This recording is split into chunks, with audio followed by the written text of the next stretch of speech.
अर्थपूर्ण विश्लेषण।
Good evening everyone.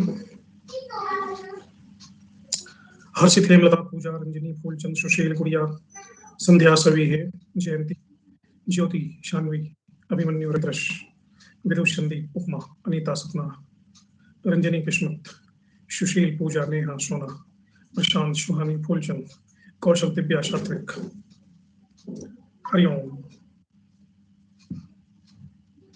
आप सभी को आज के इस सत्र में स्वागत है।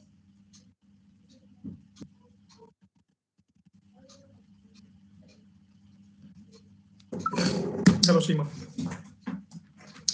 तो आइए शुरू करते हैं मंदिर वास्तुकला।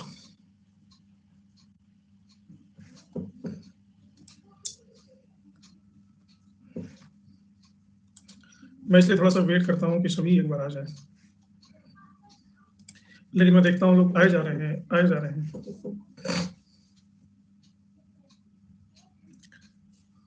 कोई टेंशन नहीं रिजल्ट का, मन का हो तो अच्छा, मन का ना हो तो और भी अच्छा। दो परिणाम होगा, या तो आपका सिलेक्शन हो जाएगा या तो नहीं होगा। सिलेक्शन की भी दो प्रकृति है, या तो नेट होगा या तो जेआरएफ होगा, जिसमें 90% चांसेस नेट के, 10% चांसेस जेआरएफ के। अगर 10% जेआरएफ हो गया तो बेड़ा पार हो गया। अगर 90% में नेट हो गया तो भी आपको तैयारी करनी पड़ेगी। 1% 2% हो जाएगा तो आई जाना चाहिए। किसी ने भी मैसेज किया होगा तो देखा जाएगा।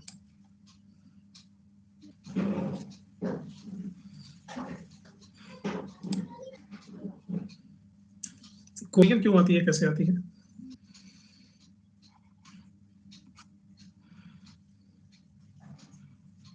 मंदिर का साक्ष्य प्राप्त नहीं हुआ है,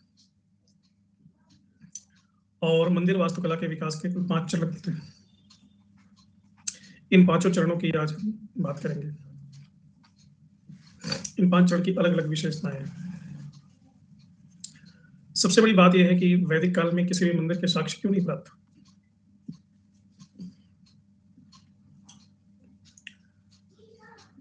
वैदिक काल में किसी मंदिर के साक्ष्य इसलिए प्राप्त नहीं हुए क्योंकि वैदिक काल में वास्तुकला विकास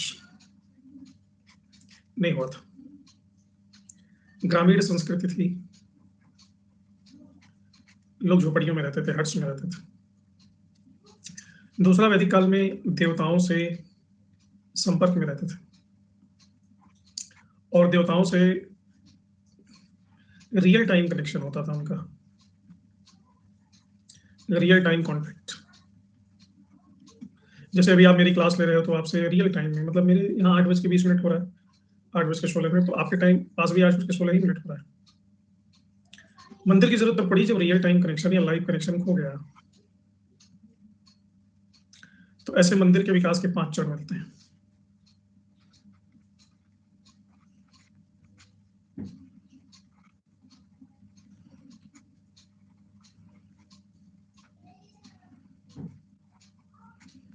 पहला चरण, अभी शाम को हमने एक मंदिर देखा था, नचना कुठार का मंदिर।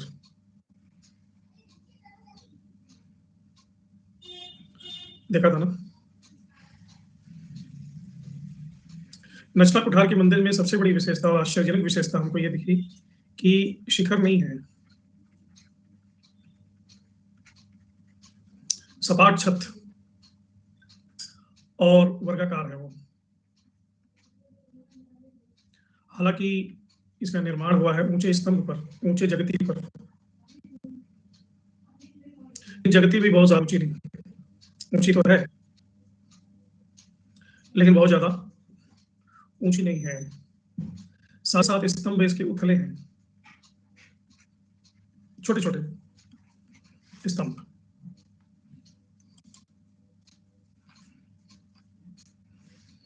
ऐसे ही कुछ मंदिर सांची में भी मिले हैं। तो पहले चरण की ये विशेषता है। जैसे ये मंदिर आप देखिए, सांची की मंदिर संख्या 17 है ये। 60 छत, वर्गाकार, स्तंभ पर निर्मित द्वार मंडप और ऊंची जगती।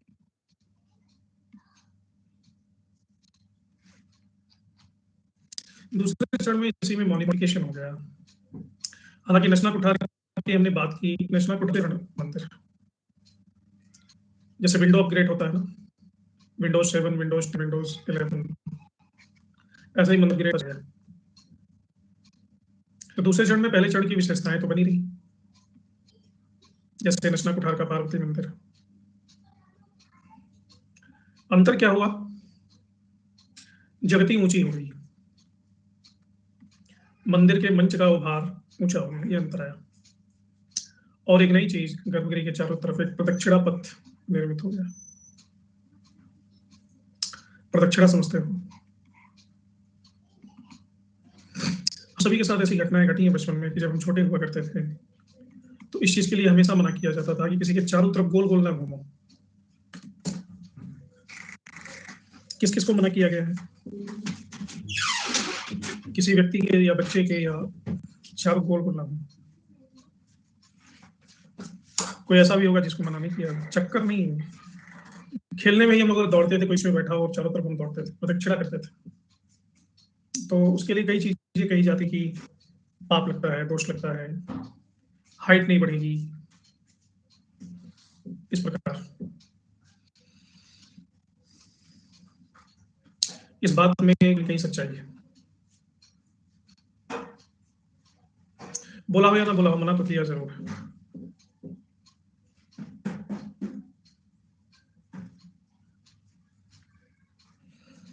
उसका कारण है, किसी की प्रदक्षिणा करने मात्र से उसके गुण आपके अंदर संचरित होने लगते हैं।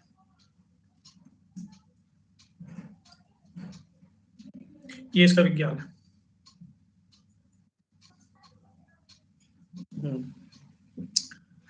तो मंदिरों के चारों तरफ प्रदक्षिणा पथ इसलिए बनाया गया कि मंदिर के जो ऊर्जा क्षेत्र हैं, उन ऊर्जा क्षेत्रों का प्रभाव या मंदिर की उस ऊर्जा का प्रभाव आपके अंदर ट्रांसमिट हो जाए।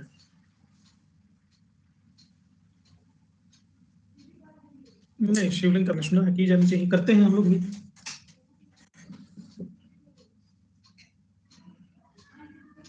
ओके देव मित्र, कोई बात नहीं। बारिश तो यहाँ भी हो रही है 1 महीने से, तो हमने धूप नहीं देखा। खैर, द्वितीय चरण में ये विकास हुआ कि गर्भगृह के चारों तरफ ढका हुआ प्रदक्षिणा पथ निर्मित हुआ और कुछ 2 मंजिला मंदिर भी निर्मित हुआ। ये दूसरे चरण का विकास।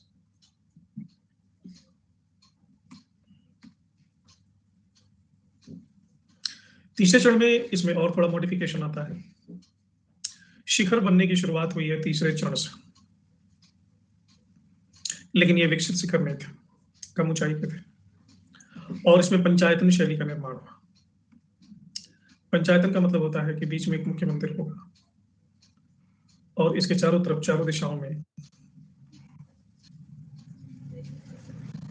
गौड़ मंदिर में। तो 4 मंदिर इसके चारों तरफ होंगे और मुख्य मंदिर बीच में होगा। हाँ, देवगढ़ का दशावतार मंदिर ये है। एहोल का मंदिर पंचायतन शैली है। प्रमुख देवता का मंदिर बीच में होता है और गौड़ देवता इसके चारों। मुख्य मंदिर के सामने एक लंबा आयताकार मंडप बनवाया जाने लगा। जो कि ऊपर से देखने पर क्रॉस की तरह प्रतीत होता था।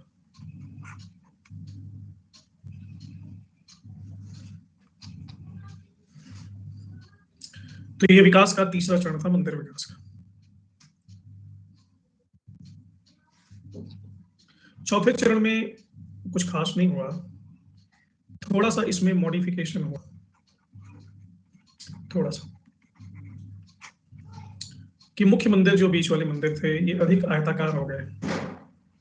पहले वर्गाकार हुआ करते थे, अब आयताकार हुआ।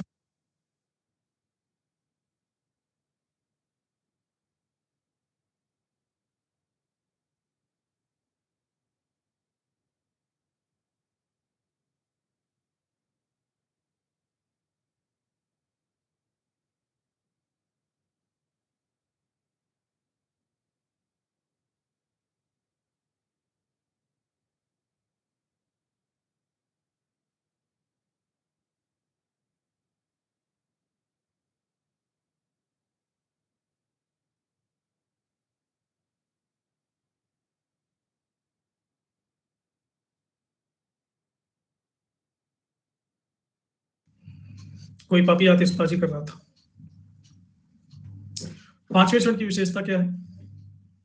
मंदिर गोल बनने लगे, वृत्ताकार, आयताकार से वृत्ताकार।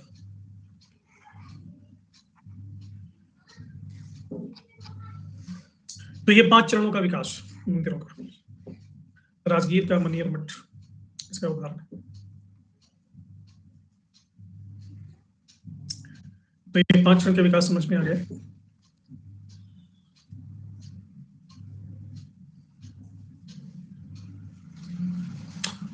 अब पूरे भारत में हम मंदिर वास्तुकला की कितनी शैलियां पाते हैं? उत्तर से दक्षिण तक।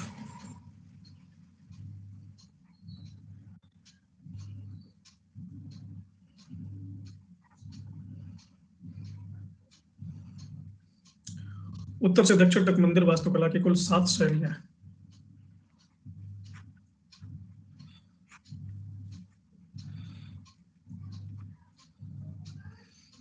7 शैली, हम सिर्फ 3 ही की बात करते हैं। नागर, द्रविड़, नायक, बेसर, होयसल, विजयनगर, पाल और सेन।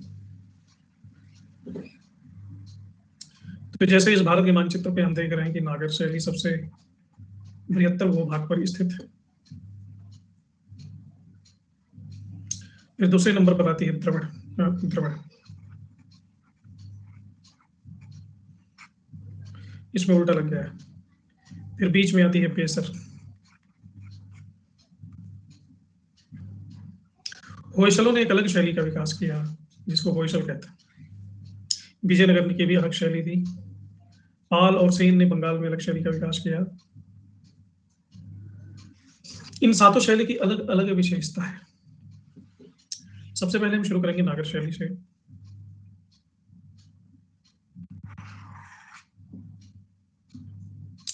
नागर शैली के मंदिर के अनिवार्य अंग ये हैं।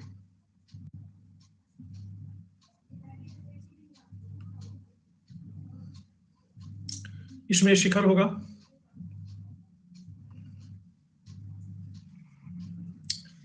शिखर के ऊपर कलश का जो स्टैंड है उसे बोलेंगे आमलक। कभी भी आप लोग के घर में पूजा होती होगी तो कलश को सीधे से जमीन पे रखेंगे तो कलश गिर जाएगा, तो पराली की पगड़ी बना देते हैं छोटी सी, ताकि कलश ना गिरे।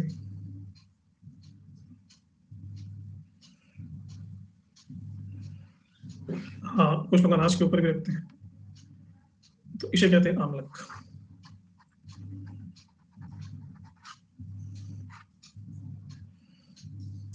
और इसके ऊपर है कलश, छोटा सा कलश। तो द्रविड़ शैली की ये 3 चीजें तो फिक्स। गर्भगृह, गर्भगृह में मुख्य देवता का निवास।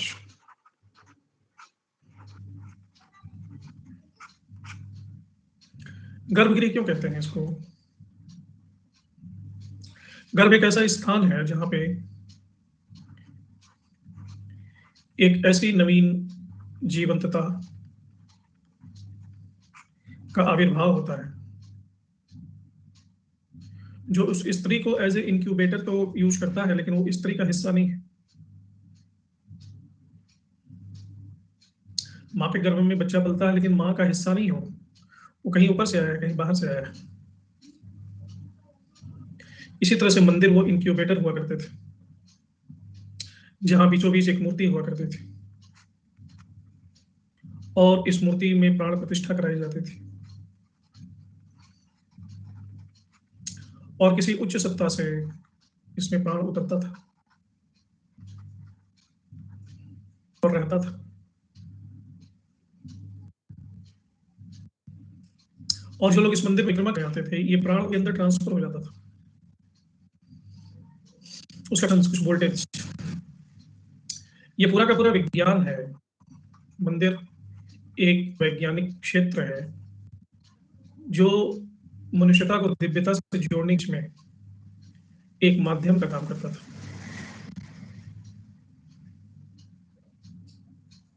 और ये कलश, आमलक, शिखर, इसका अनुपात इस हिसाब से तय किया जाता था। आप कभी कभी गहराई से मंदिर के, जैसे खजुराहो का मंदिर है, उसके शिखर को देखेंगे तो वो शिखर कुछ इस प्रकार का निर्मित है जैसे ऊपर से कोई जलधारा गिरे गिरे ऊपर और छोटी छोटी नालियां बनी हुई है। इन नालियों से एक बड़ी धारा को एक विस्तृत क्षेत्र में फैलाने के लिए बनाया गया। इसमें सच्चाई थी। वो जो बड़ी धारा ऊपर से निश्रित होती थी वो पानी की धारा नहीं थी, वो ऊर्जा धारा थी।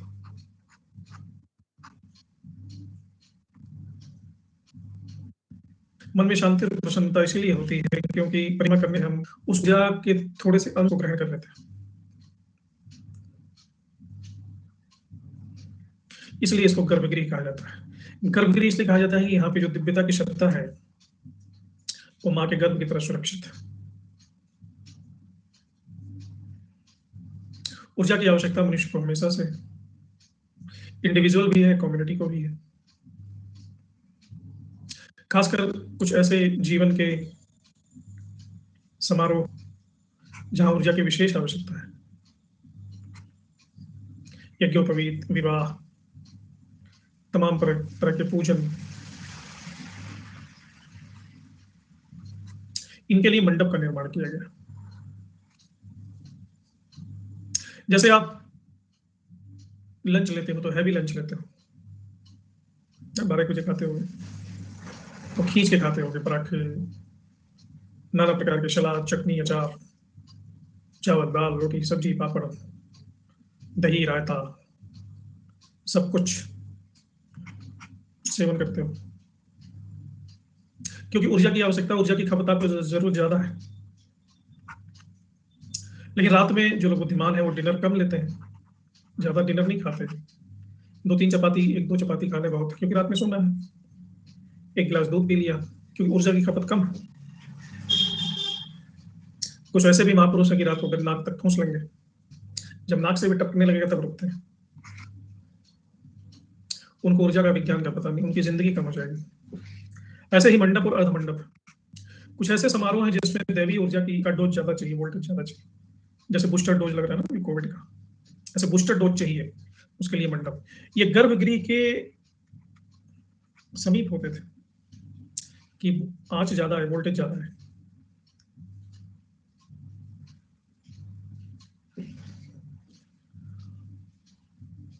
और जिन समारोहों में उतने वोल्टेज की जरूरत नहीं है, डिनर जैसे छोटे एनर्जी की जरूरत है, बहुत ज्यादा एनर्जी नहीं चाहिए।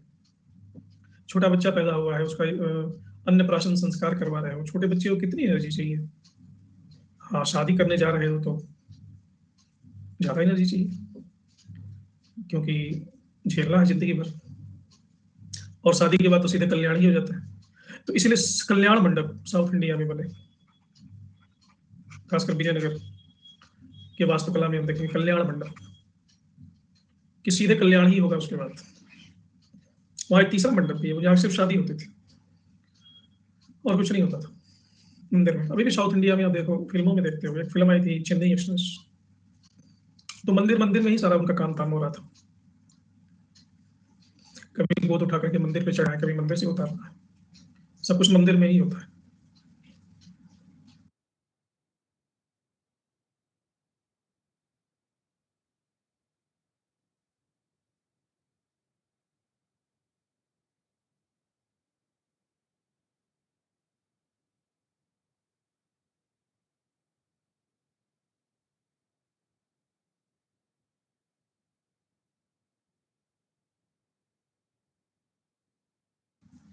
हाँ, शादी के बाद असली ज्ञान प्राप्त होता है। इसलिए तो हमारे सारे देवी देवता विवाहित थे।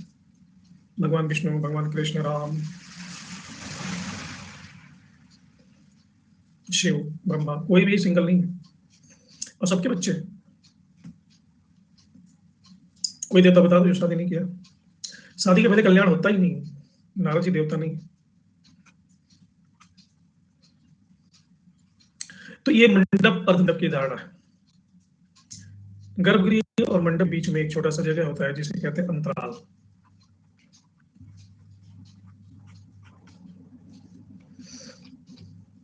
अंतराल वोल्टेज एडजस्टमेंट को रखने के लिए होता है। कभी कभी आग आप तापते होंगे ना, आग जलाते होंगे सर्दियों में, आग जल रही है, आपका चेयर चेयर बैठे हो, आग और आपके बीच में थोड़ा सा अंतराल होता है, नहीं तो जल जाओगे। ऐसे ही मंडप और गर्भगृह के बीच में थोड़ा सा अंतराल है। गर्भगृह में सभी के प्रवेश की इजाजत नहीं हो, आज भी नहीं होती। आज भी जगन्नाथ धाम चले जाओ, कोणार्क चले जाओ, पुरी चले जाओ। पुरी में तो मैंने सुना है, ये भी किंवदंती है कि भगवान कृष्ण का जिंदा दिल वहां पे, जो रथ यात्रा निकलती है तो उनका जीवित हृदय उनमें रख करके ले जाया जाए, ऐसे किंवदंती है। पता नहीं क्या सत्य है, मैं नहीं जानता। तो ये पूरे के पूरे जो मंदिर है बेसिकली, ये पावर हाउस।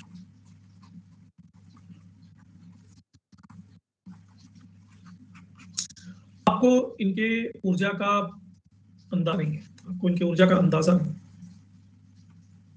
इतनी ऊर्जा इन मंदिरों में होती थी। कैंसर का पेशेंट 2 मिनट बैठता था, कैंसर ठीक। टीबी का पेशेंट ठीक। किसी का बेटा मरने की कगार पे है, उसको मंदिर के ला करके मंडप में रख लो, वो हंसता खेलता बाहर जाता था।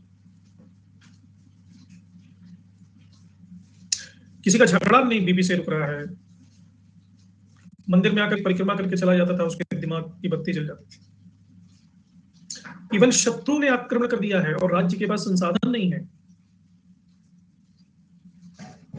राजा मंदिर में आकर के स्तुति करता था और जो आक्रमणकारी राजा था उसका पेट खराब हो जाता था, उसको डिसेंट्री हो जाती थी, 1 महीने तक हॉस्पिटलाइज रहता था, आक्रमण होता ही नहीं था।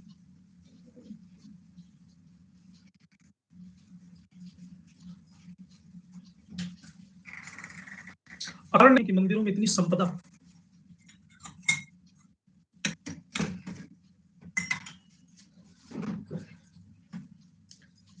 लोग इतने ग्रेटिट्यूड से भरे हुए हैं कि जो भी उनके जीवन में श्रेष्ठ है वो,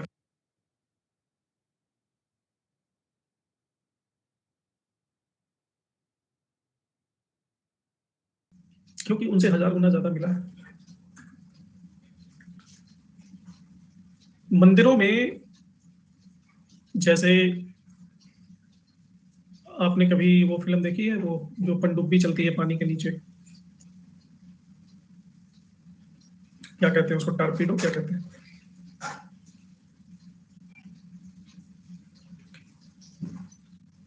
टाइटैनिक पानी के अंदर चलती है, उसका कुछ स्पेसिफिक नाम है, पनडुब्बी हिंदी में कहते हैं।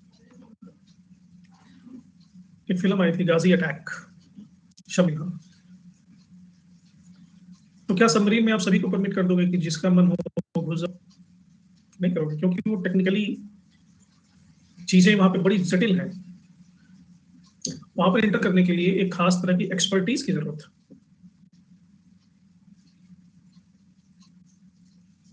उसी तरह का केस मंदिर में भी, मंदिर के जो एक्सपर्ट है उन्हीं को ब्राह्मण कहते थे। ये नहीं कि सर खुजाते सो के उठे हो, कभी गर्भगृह में घुस गए, कभी अर्धमंडप में घुस गए, कभी मंडप में घुस गए, पागल जाओ। सारा ऊर्जा का खेल है, ऊर्जा का सारा विज्ञान है। और ये जो पंचायतन शैली के मंदिर मैंने आपको जो दिखाए अभी,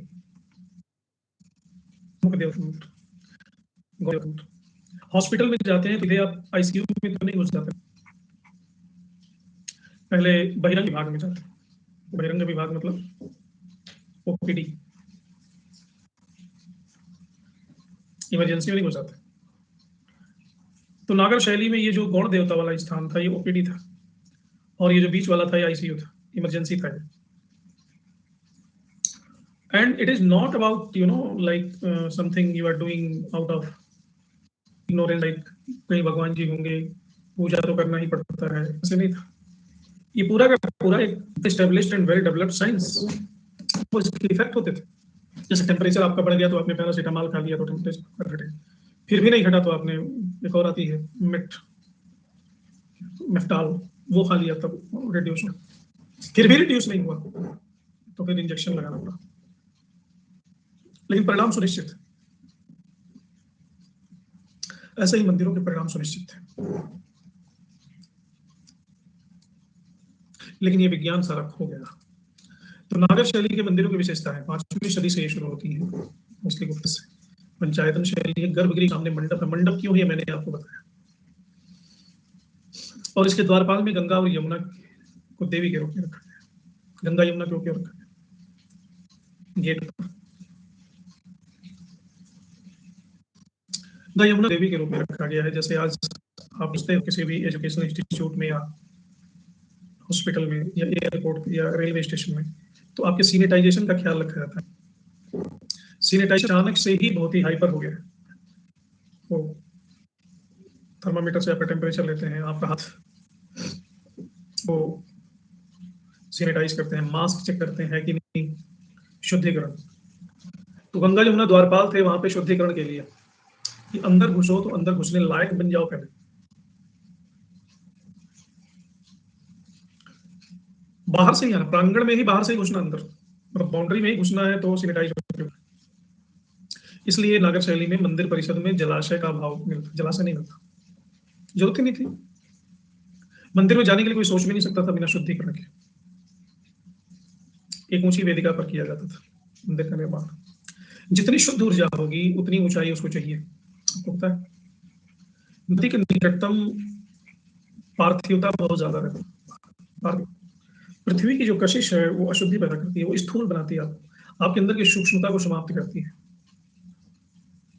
आपको पता है कि भगवान कैलाश में क्यों रहते हैं, ऋषि मुनि हिमालय पे तपस्या करने क्यों जाते हैं, क्यों ऊंचाई को ही चुनते हैं।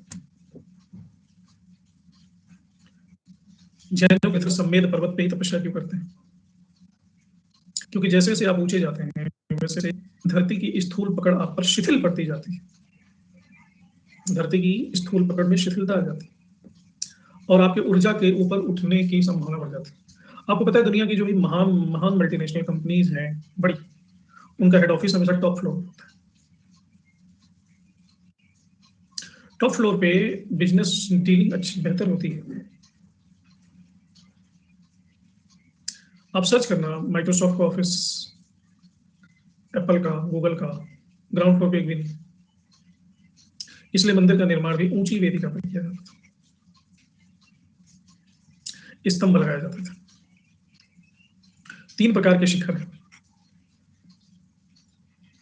आपने कभी अपने घरों में इलेक्ट्रिसिटी के लिए एक्सटेंशन का यूज किया होगा, कनेक्शन को अगर दूर ले जाना हो। टीवी लगाने के लिए बहुत स्पेशल एक्सटेंशन की जरूरत नहीं होती, हल्का फुल्का भी चल जाता है। लेकिन अगर आपको कपड़े आयरन करने हाई वोल्टेज एक्सटेंशन चाहिए, और अगर आपको हीटर लगाना है जैसा कि मेरे नीचे यहाँ पैरों के पास चल रहा है, इसके लिए बहुत ही मजबूत एक्सटेंशन चाहिए। हाँ, मूर्ति से है। तो 3 प्रकार के शिखर हैं, वो 3 अलग अलग ऐसे कक्षों के लिए हैं जिनमें 3 अलग अलग वोल्टेज की एनर्जी आ रही है। छोटे शिखर में लो वोल्टेज आ रही है, बड़े शिखर में हाई वोल्टेज आ रही है, सबसे ऊंचे शिखर में हाईएस्ट वोल्टेज आ रहा है।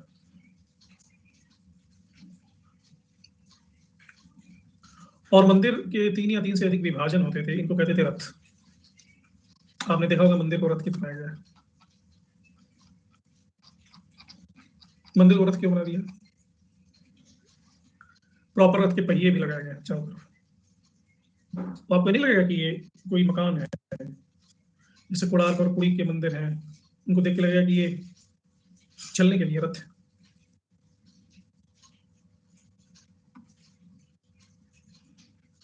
क्यों? तो रथ है।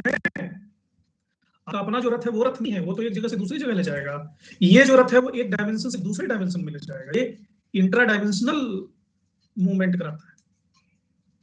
और उस जमाने में गति का सबसे सोफिस्टिकेटेड प्रतीक रथ हुआ करता था। आज के जमाने में मंदिर बनेगा तो रथ नहीं होगा, रॉकेट होगा। बाद में थोड़ा सा आगे बढ़े तो रथ की जगह होने लगा विमान। विमान भी होता है ना मंदिर में, वही कन्वर्ट हो गया विमान में। विमान का मतलब है कि वो आपको एक आयाम से पूरी तरह से दूसरे आयाम में कन्वर्ट करने की सामर्थ्य रखते हैं। उसी तरह से आपने वो एक मूवी देखी होगी, मैं थोड़ा सा देखा था, इसका नाम क्या था? वो लड़की अपने ही घर में या किसी घर में एक दीवार में एक विंडो खोलती है, अलमीरा खोलती है, उसमें घुसती है और किसी और दुनिया में चली जाती है। और वहां उसको अजीब अजीब प्राणी मिलते हैं। वहां पर नार्निया, यस, ये तो मूवी काल्पनिक बात है, लेकिन मंदिर वस्तुतः वो कहा करते थे, प्रैक्टिकली करते थे। आप अलग आयाम में चले जाओगे, उच्चतर आयाम में चले जाओगे। आपका दुख, विषाद, संताप, घृणा, ईर्ष्या, लोभ, मोह, मत्सर, गरीबी, बीमारी, नीचता, वैचारिक संकीर्णता, दूसरों को नुकसान पहुंचाने की भावना, हिंसा, ये सब गायब हो जाएगी। और कभी कभी ऐसा होता भी होगा आपके सामने, कभी भी में भी पूजा करते हुए या कोई फिल्म देखते हुए या किसी मंदिर में या किसी व्यक्ति के सानिध्य में आपको लगता है कि आपका लेवल ऊपर उठ गया है। आपको लगता है कि किस तरह बेवकूफी में अभी तक आप उलझे हुए थे। ऐसी फीलिंग आती है 100%। एक बार जरूर किसी न किसी को आई होगी कि मेरे अंदर कुछ चेंज हो, कुछ कुछ कुछ बदल गया, कुछ श्रेष्ठ हो गया है। फिर थोड़ी देर बाद आप एज इट इज हो जाते हो, वो अलग विषय है। लेकिन मंदिर ऐसी जगह थे जहां परमानेंटली आप चेंज हो जाते थे, सब्लिमेट हो जाते थे, सब्लिमेशन, रूपांतरण।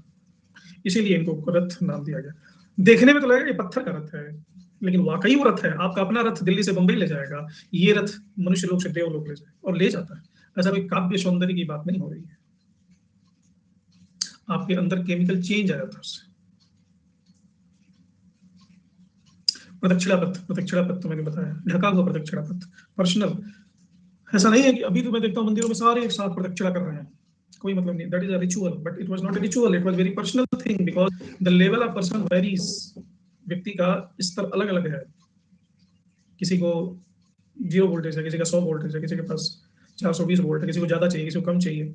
इसलिए ढका हुआ प्रदक्षिणा पथ। जब आप प्रदक्षिणा कर रहे हो तो आप वहां पे एक लव अफेयर में हो, डिविनिटी के साथ प्रेम संबंध में हो, कुछ आदान प्रदान हो रहा है, ऊर्जा आदान प्रदान हो रही है, आपकी भावदशा बहुत इंटीमेट है। बाउंड्री नहीं है इसमें, और ऊर्जा की बाउंड्री कहीं हो सकती है, सूरज के किरण की बाउंड्री कहीं होती है। और दिव्य संचरण ही क्या, जिसको अगर इंसान रोक सके, वो दिव्या ही मनुष्यता से बाधित की जा सके। प्रवेश द्वार नहीं था, कोई गेट नहीं था। गेट इसलिए नहीं था कि सबका स्वागत है। मंदिर की दृष्टि में भी ऊंच है, न कोई नीच है, न कोई जात है, कोई बात है। वस्तुतः मंदिर की आवश्यकता ही है जो नीच है। मंदिर की हॉस्पिटल की जरूरत ही उसे है जो बीमार है। दुखी और विपन्न को जरूरत है डॉक्टर की।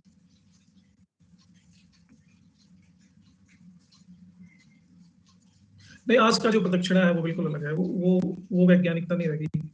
मैं उस जमाने की बात कर रहा हूँ।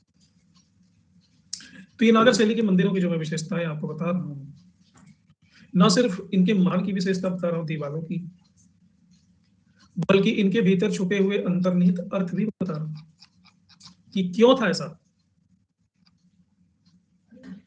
If it was like that then why it was like that. तीनों शैली की विशेषता गुप्त काल में, और काल तक ये विज्ञान निश्चय पे पहुंच चुका था। शिखर भी मैंने बताया, से एक्सटेंशन बोर्ड मैंने बताया। शिखर भी 3 प्रकार के थे। लैटिना, फोकस्ड एनर्जी चाहिए, तो इसके लिए लैटिनस हमसाना, पल्लवी, ये अलग अलग शिखर है। त्रिरथ मंदिरों का निर्माण किया गया, 3 रथ।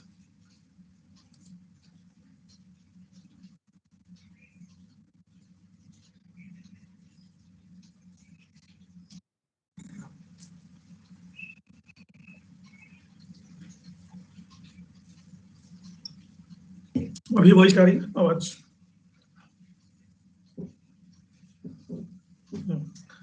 नागर शैली में भी हम देखते हैं कि 3 अलग अलग शैलियां विकसित हुई हैं। 3 उपशैलियां नागर शैली की, उड़ीसा शैली, खजुराहो शैली और सोलंकी शैली।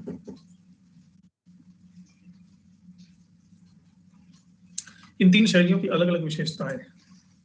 पहले हम उड़ीसा शैली की बात करेंगे। बाहरी दीवारों पर खूब नक्काशी है, लेकिन भीतरी दीवार सादी है। और उड़ीसा शैली में पोर्च में खंभों का उपयोग नहीं किया गया है। छतों को लोहे के गार्डर से सहारा दिया गया है। शिखर शीर्ष पर एकदम से अंतर मुड़ते थे। इसको एक विशेष नाम दिया गया, रेखा देउल। पोर्च माने मंडप। जैसे यहाँ पे आप देख रहे हो, शिखर यहाँ रेखा में जा रहा है, फिर ये ऐसे बेंट हो गया, बेंट हो गया, ये रेखा देउल।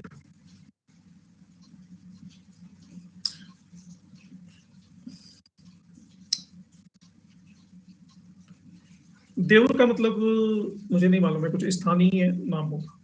उड़ीसा का कोई है तो बता सकता है कि देउल किसको कहते हैं।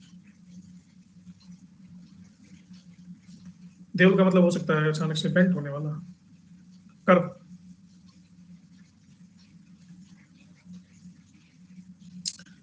मंडप जगमोहन पर बनता है और मुख्य मंदिर वर्गाकार है। नागर शैली में मैंने बताया कि बाउंड्री नहीं होती, लेकिन उड़ीसा शैली में बाउंड्री होती है। जैसे ये आप ये मंदिर देख रहे हो, देउल है, ये जगमोहन है मंडप, और नट मंदिर, भोग मंदिर। नाट मंदिर में नृत्य के माध्यम से पूजा की जाती है। बहुत बड़ा मिसकॉन्सेप्शन ये है कि देवताओं को नाच नाच के खुश किया जाता, नहीं। कभी आप लोगों में से किसी ने बहुत ही मन तन मन धन से अगर नृत्य किया होगा, तो यह डांसर तब तक भरतनाट्यम, कुचिपुड़ी, जगमोहन मंडप हो गया। उड़ीसा शैली के जो मंडप है वो अलग है, वो इस प्रकार के हैं, इसको जगमोहन कहते हैं। जो नागली के मंडप हैं वो ऐसे हैं, और इसमें खंभे बने हुए हैं। उड़ीसा शैली के मंडप में खंभे नहीं होते।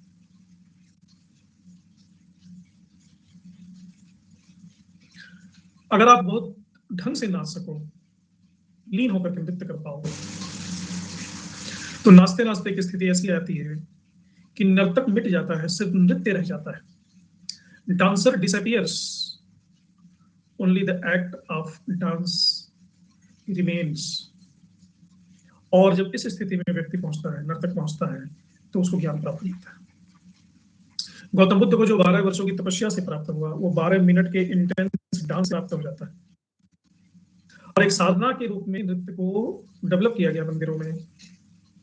तो ये जो भरतनाट्यम, कुचिपुड़ी, बिहू,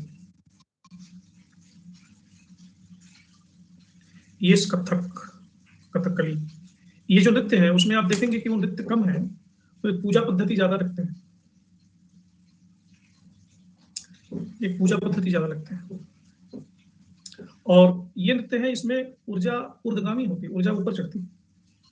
भरतनाट्यम कर लो, रेखा रेखा देखा ना, हीरोइन जो है वो बूढ़ी नहीं हो रही, हेमा मालिनी, झुर्रियां है ही नहीं हरे, नाच नाच के डूब जाते हैं उसी में। ये सब साउथ इंडिया के हैं जितने नृत्य का यूज कर रहे हैं। और साउथ इंडिया में ये पीढ़ी दर पीढ़ी मंदिरों में परंपरा के रूप में चला रहा है। इनको बचपन से पता है ये विज्ञान, इस विज्ञान के बारे में पता है, और ये उपयोग कर रहा है एक बेहतरीन लाइफ स्टाइल के लिए। श्रीदेवी ने करना दिया, शुरू में वो भी करती थी, लेकिन शादी कर ली कपूर फैमिली में। कपूर वाले बहुत मतलब भोग विलासी टाइप होते हैं, मतलब कंप्लीट नास्तिक। कपूर फैमिली में एक करीना आई है जो थोड़ा बहुत योगा को मानती है, वो भी पहुंच गई सैफ अली खान के पास। अब वो भी बीमार पड़ रही है, नहीं तो भी नहीं बीमार, सूर्य नमस्कार करते थे। तो मैं क्या कह रहा था, हाँ श्री देवी, तो वो बीपी से बेहोश हो जाती थी। उसका बीपी इतना लो हो जाने लगा कि वो बेहोश होने लगी और बाथटब में बेहोश होकर के मर गई, डूब करके मर गई। खैर, तो नृत्य जो विधा है वो विधा बनाया ही था इनलाइटनमेंट के लिए। भगवान शिव भी तांडव करते हैं। भगवान शिव का एक अवतार है नटराज। नटराज ड्रामा कंपनी के हेड नहीं है।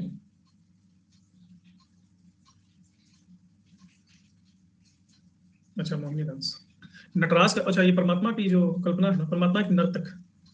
नृत्य एकमात्र ऐसी कला है जिसमें आप क्रिएशन को क्रिएटर से अलग नहीं करते, अलग नहीं कर सकते। संसार भी परमात्मा का नृत्य है, और जब परमात्मा अपना डांस, डिवाइन डांस बंद करता है तो संसार मिट जाता है। इसीलिए संसार इतना सुंदर है। चित्रकार अगर चित्र बनाता है तो चित्र अलग है, चित्रकार अलग है। गायक अगर गीत गाता है तो गायक, गीत अलग है, गायक अलग है। कोई भी कला दुनिया की, कलाकार अलग है, कला अलग है, लेकिन मात्र नर्तन एक ऐसी कला है कि दोनों एक साथ, वो अलग अलग नहीं। तो मंदिर में आप देखोगे, मैं नृत्य पे इतनी बात इसलिए कर रहा था कि यहाँ नाट्य मंदिर यहाँ पे लिखा है ना, ये मंदिर का एक पोर्शन बनाया ही गया है नृत्य के लिए। यहाँ नाट्य मंचन होता है।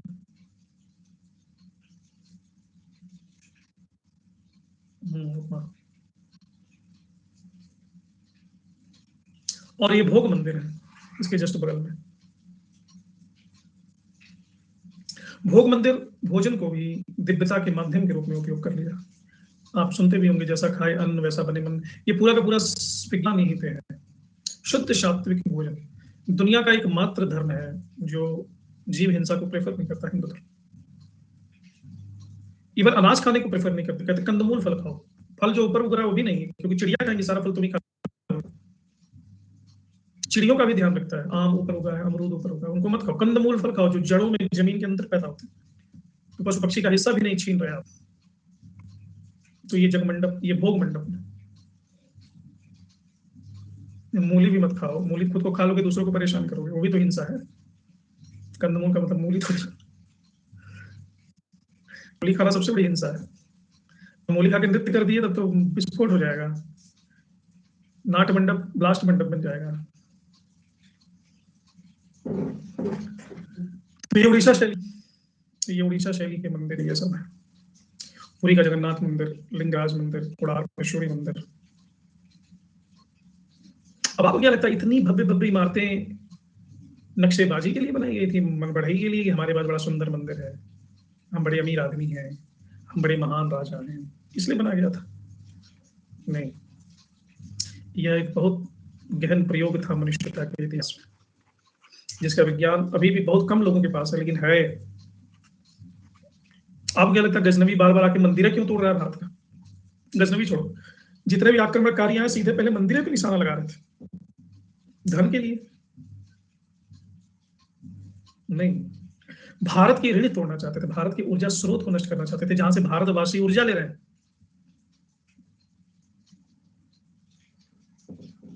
इसलिए कोई भी आक्रमणकारी आता है तो पहले भारत का मंदिर तोड़ता है। सोमनाथ का मंदिर, काशी विश्वनाथ का मंदिर, बाबर आया तो अयोध्या का मंदिर, ये सारे गणेश शक्तिपुंज हैं। जब तक ये इंटैक्ट रहेंगे तब तक भारत को हिलाया नहीं जा सका, और भारत को हिलाया ही जा सका जब ये मंदिर को तोड़ दिया गया। ताजमहल भी एक मंदिर, तेजो महल, उसको तोड़ करके सबको कन्वर्ट किया गया। आज जो राम मंदिर बन रहा है उसका उद्देश्य विशुद्ध राजनीतिक है, उसका विज्ञान से कोई संबंध नहीं। वो तो राजनीति का शिकार है। लेकिन जिस समय बाबर ने उड़ा था उसमें उसका उद्देश्य था। अभी पिछले क्लास में कोई कह रहा था कि 52 शक्तिपीठ है, 12 ज्योतिर्लिंग है, ये सबके सब एक विज्ञान के अंतर्गत। तो ये रहा उड़ीसा शैली। इसके बाद आता है खजुराहो शैली, चंदेलों में आया था। चंदेलों का मंदिर विज्ञान सबसे विकसित उत्तर भारत में। दक्षिण भारत में होयसल और विजयनगर का है। होयसला और विजयनगर में जब से हम्पी के मंदिर समाप्त हो गए तब से ही उनका पतन शुरू होता है। बाबर ने कोई मंदिर नहीं बनवाया। खजुराहो शैली की विशेषता है बाहर और भीतर दोनों बारीक नक्काशी। अंतराल का गुण मैंने आपको बता दिया, अंतराल क्यों रहता है। में आप मंडप देख रही है, लाल है, ये मंडप है, ये अर्ध मंडप है। ये हिंदू और जैन दोनों संबंधित है।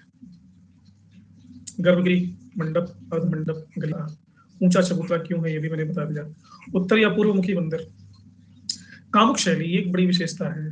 मैथुन मूर्तियां बनी हुई है, सेक्स करते हुए मूर्तियां बनी हुई है इन मंदिरों की दीवारों पर, और भीतर देवता बने हुए हैं। ये क्या मच रहा है?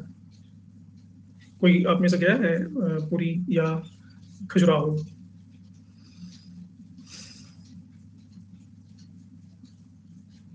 रमेश, तो सेक्स दीवारों पे हजारों की संख्या में स्त्री पुरुष की कामुक मूर्तियां बनी हुई। मंदिर में ये सब गंदा काम क्यों?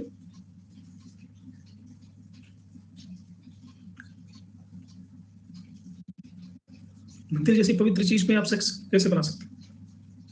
ये तो गुनाह अजीम है।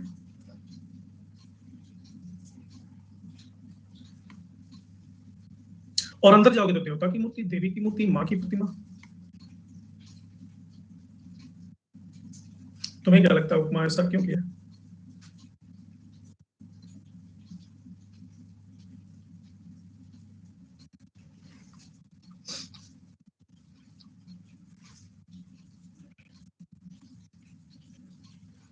हाँ, दोनों एक ही शैली।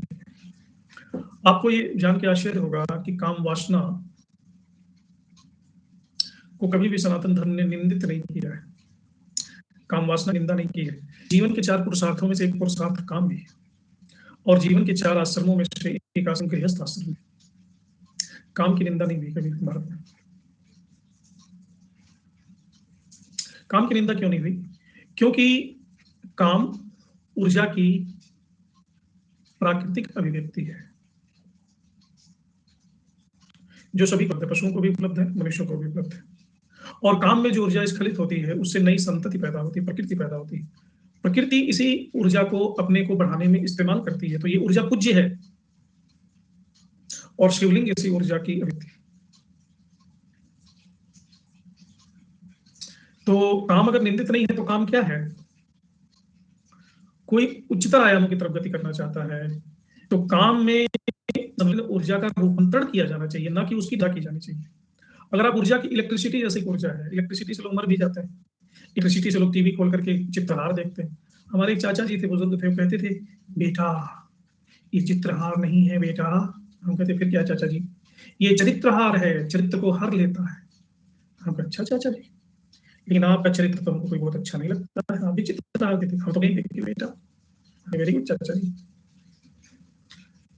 विद्युत एक ऊर्जा है, इस विद्युत से आप लैपटॉप भी चला सकते हो, ट्रेन भी चला सकते हो, कंप्यूटर भी ला सकते हो, जान भी ले सकते हो, हिटलर की तरह कॉन्सेंट्रेशन कैंप बना के लोगों को मार भी सकते हो।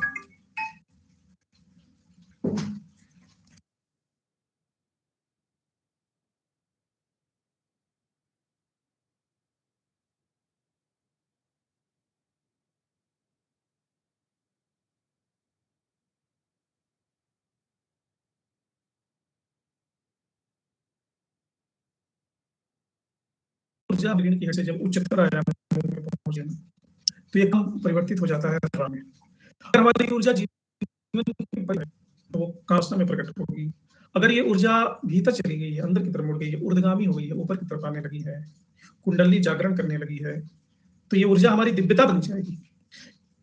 वॉइस ब्रेक होने लगा, तो मेरी बात समझ रहे हो? ये ऊर्जा अगर परिधि में है, हमारी चेतना परिधि पे अटकी है, तो वो काम वासना है। हम चेतना केंद्र की तरफ बढ़ रही है तो वो अध्यात्म है, वो प्रतिभा है, ऊर्जा एक है। कार्बन आपको पता होगा जमीन के अंदर कोयला भी बन जाता है, वही कार्बन के अंदर हीरा भी बन जाता है। कार्बन एक है, वही कार्बन कोयला बनता है, वही कार्बन हीरा बनता है। लेकिन अगर कार्बन की निंदा में पड़ गए तो न कोयला बनेगा न हीरा बनेगा। भारत में काम वासना को एक अभिव्यक्ति माना गया, ऊर्जा की निम्न अभिव्यक्ति। इसी ऊर्जा को उच्चतर आयाम में गति करना है ध्यान के माध्यम से, मेडिटेशन के माध्यम से। तो परिधि पर मंदिर के काम की मूर्तियां हैं, मैथुन मूर्तियां हैं, ये दिखाने के लिए कि हमारी जीवन की परिधि ऐसी ही है। लेकिन केंद्र पे परमात्मा की मूर्ति है, ये दिखाने के लिए कि अगर ये ऊर्जा हमारे केंद्र पे पहुंचती है तो एक व्यक्ति ब्रह्म हो सकता है, परमात्मा हो सकता है, अहम ब्रह्मास्मि। तो जो कामुक शैली है, इसमें बड़ा गहन अर्थ छुपा हुआ है। पहला अर्थ तो है निंदा नहीं करनी, दूसरा अर्थ है प्रकृति की आवश्यकता है, तीसरा है परिधि पर है, परिधि पर है ही है। अगर आप इसको निंदित करोगे, अगर आप इसको कंडेम करोगे, अगर आप इसको गालियां दोगे, रुक नहीं जाएगी, इससे विकृत हो जाएगी, परवर्टेड हो जाएगी, विकृत हो जाएगी, विकार आएगा, इससे सुधार नहीं आएगा। ना में पड़ गया तो ऊर्जा को समझना है। और मैंने शुरू में बताया, मंदिर पूरे के पूरे ऊर्जा के ही प्रयोगशालाएं हैं, और ऊर्जा की शुरुआत ही होती है यहाँ परिधि से। परिधि को ही हम कुंद कर देंगे, परिधि को ही हम बिना समझे बंद कर देंगे, रास्ता ही बंद कर देंगे, तो केंद्र तक खाक पहुंचोगे। प्राइमरी स्कूल में ही कह दिया कि स्कूलिंग सिस्टम ही गलत है, सब बेकार है, किसी लायक नहीं है, ये है वो है। प्राइमरी में घुसा नहीं तो पीएचडी क्या करेगा? तो प्राइमरी पाठशाला को दिखाया गया है सतह पर, और पीएचडी है इसके केंद्र पर, गर्भगृह में। ये है खजुराहो शैली। जो नन्नुक था या भंग था, चंदेल, वो ये लोग भी ऊर्जा के बहुत गहरे जानकार होते हैं। इसीलिए तो भारत में हमने अर्धनारीश्वर बना, इसीलिए दोनों एक की ऊर्जा अगर एक हो जाए तो चकार हो सकता है। तीसरा है सोलंकी शैली। ये सोलंकी वंश जिसको टूके भी कहते हैं, हमने पढ़ा था, तो राजस्थान में इसका विस्तार हुआ। इस टाइप के मंदिर बने हैं, दीवारें नक्शी रहित हैं, गर्भगृह अंदर और बाहर मंडप से जुड़ा हुआ है, बरामदे सजावटी और धनुष आकार के हैं, तोरण कहते हैं। ये देखो बरामदा है, धनुष आकार। मंदिर पद में बावड़ी, आगे बावड़ी है, सूर्य का कहते हैं इसको। और आगे सीढ़ियों पर छोटे छोटे मंदिर बने हुए हैं, इसमें दिखाई दे रहे हैं। लघु मंदिर, ये छोटे छोटे जो मंदिर हैं लकड़ी के बने हुए, कास्ट, काला बेस बलुआ पत्थर से निर्मित पूरक होता है, और इनका निर्माण ऐसे हुआ है सूरज की किरण सीधे इनके गर्भगृह पे पड़ती है।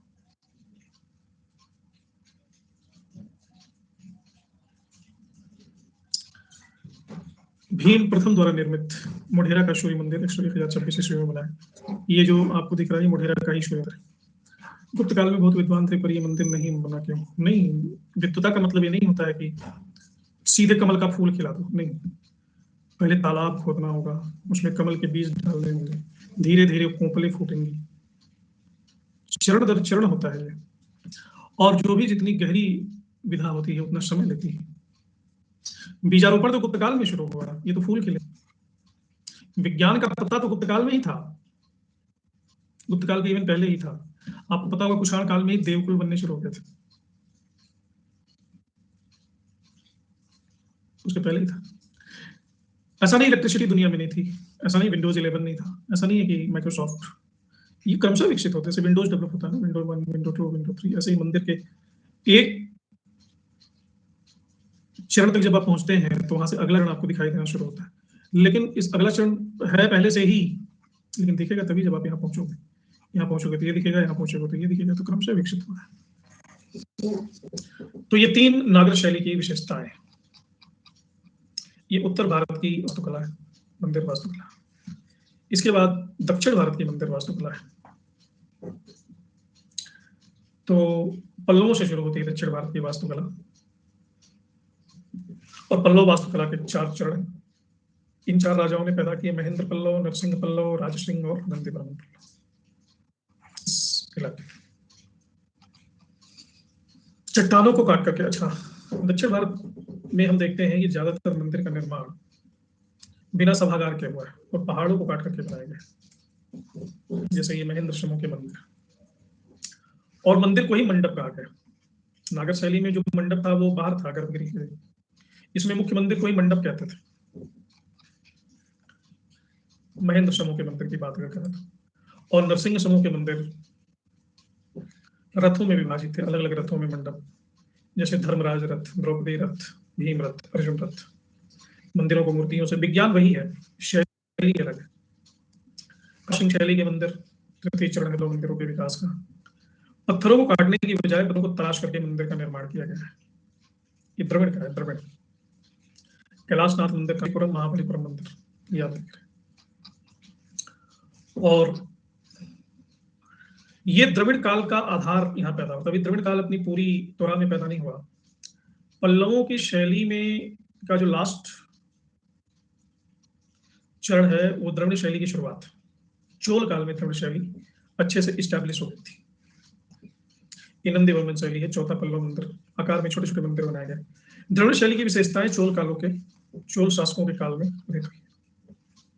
तो इन्हीं के समक्ष 3 अन्य शैलियों का भी विकास हुआ, बेसर शैली, नायक शैली और विजयनगर शैली। मतलब चोल शैली को ही द्रविड़ शैली कहते हैं। इसका क्या है, बाउंड्री है जो कि नागर में नहीं है। गोपुरम एक बहुत बड़ा सा गेट जो कि नागर में नहीं। पंचायतन शैली नामे भी है, इनमें भी है। इनमें मंदिर पेड़ाकार बनते ही इन्हें विमान कहा गया है। ये जो दिख रहा है आपको विमान। शिखर इनका अष्टकोण और मुख्य मंदिर परिमाता है। गर्भगृह और मंडप के मध्य इसमें भी अंतर आता है और गर्भगृह के द्वारपाल इसमें होते हैं मुनि यक्ष, एक दूसरे से प्रेम करते हुए यक्ष। अब यहाँ भी प्रेम को प्रश्रय दिया गया है ऊर्जा के विज्ञान के। और मंदिर परिसर के भीतर जलाशय होता है जो कि नागर शैली में नहीं है। पंचायतन मंदिर ये भी होते हैं, जैसे बृहदेश्वर मंदिर है तंजावुर का। अष्टकोणीय शिखर है, यहाँ विमान है, अंतराल है, ये सब कुछ। नायक शैली 18 शैली के मध्य विकसित हुई। नायक शासकों ने मथुरा शैली भी कहते हैं और इसमें द्रविड़ के साथ इस्लामी प्रभाव जुड़ गया। ब्राह्मणा और गर्भगृह के चारों गलियारा जिसको पराक्रम कहते थे और बहुत बड़े बड़े गोपुरम बनाए गए। जैसे मीनाक्षी मंदिर संसार का सबसे ऊंचा गोपुरम है, ये दिख रहा है, हर जगह बारीक नक्काशी की गई है। तो नायक शैली की सबसे बड़ी विशेषता है कि गोपुरम का चरम विकास किया गया। अच्छा, नागर और द्रविड़ शैली को मिलाकर के बेसर शैली बन गई। ये बेसर शैली, इसमें विमान और मंडप को ज्यादा महत्व दिया गया है। खुले प्रदक्षिणा पथ है, इसमें नक्काशी बारीक है। 3 राजवंशों ने वस्तुतः बेसर शैली बनवाया, चालुक्य, राष्ट्रकूट और होयसल। ये तीनों ट्रांजेक्ट करते थे, क्षेत्र और भारत दोनों, वहां भी लगते थे। ये नागर शैली, ये बेसर शैली का एक मंदिर है आपके सामने। वक्र रेखीय शिखर और आकार गर्भगृह, ये नागर शैली की विशेषता इसमें जो शामिल है। और विमान और नक्काशी ये द्रविड़ शैली की विशेषता है, इसमें शामिल है। और अंतिम आते हैं विजय शैली। इसमें चोल, होयसल, चालुक्य, बीजापुर, पांड्य सभी शैलियों को मिला दिया गया। इसकी सबसे बड़ी विशेषता कि चारों दिशाओं में गोपुरम होते हैं, खासकर हम्पी के मंदिर, जैसे ये मंदिर देखिए, बहुत तो नष्ट हो गया। इन चारों दिशाओं में इसमें गोपुरम। मंडप भी एक से ज्यादा है। इसी में कल्याण मंडप का कॉन्सेप्ट है। और नायक शैली में हम धर्म निरपेक्ष बंधी पाते हैं, यानी इनका संबंध किसी विशेष धर्म से नहीं। विठल मंदिर, विरूपाक्ष के मंदिर, ये नायक शैली के उदाहरण है। और अंत में होयसल मंदिर वास्तुकला, ये बिल्कुल अलग है। जैसे आप देखिए सिमेट्रिकल है, ये तारामय योजना है, जैसे स्टार्स होते हैं वैसे इसको बनाया गया है। नक्काशी जिगजैग पैटर्न इसमें आते हैं। और बंगाल में एक विशेष शैली के मंदिर बने हैं, पाल और सेन शैली। इसमें बौद्ध प्रभाव दिखता है पाल, सेनों में हिंदू प्रभाव दिखता है। पाल शैली के हैं नालंदा, जगदाल, उदंतपुरी, विक्रमशिला, सोमपुरी, ढाकेश्वर मंदिर सेन शैली का है। तो ये था आपका मंदिर वास्तुकला, और लगभग सारे मंदिरों की विशेषताओं को मैंने बता दिया। Thank you Pooja, thank you so much. तो समय भी ज्यादा हो गया, इसी के साथ